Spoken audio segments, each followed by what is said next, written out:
Назар, сейчас я вам расскажу о системе пожарной сигнализации. На данном объекте, согласно технического задания, был разработан проект, проведен монтаж, а также пусконаладочные работы на приборе TIROS 8P.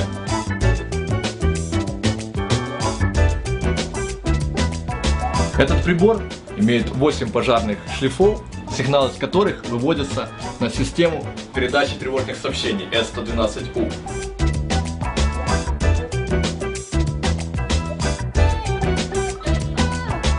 Сейчас я проведу ложную тревогу и при этом расскажу, как работает данное устройство.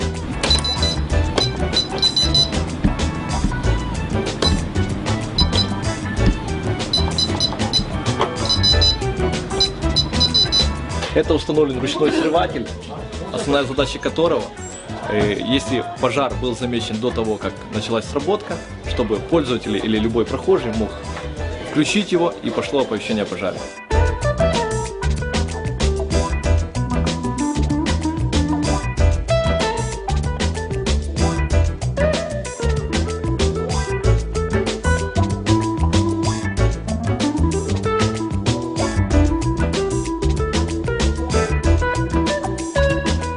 При ложном срабатывании мы видим, что сработала 4-я зона.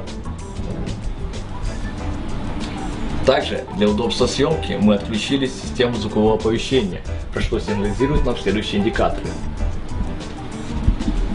Также мы видим, что сообщение о тревоге было передано на пульт центрального наблюдения с помощью устройства S112U.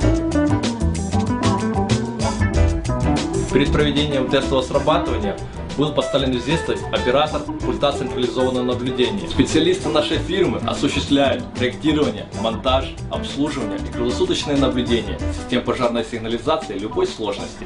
Обращайтесь, ждем вас в рядах наших клиентов.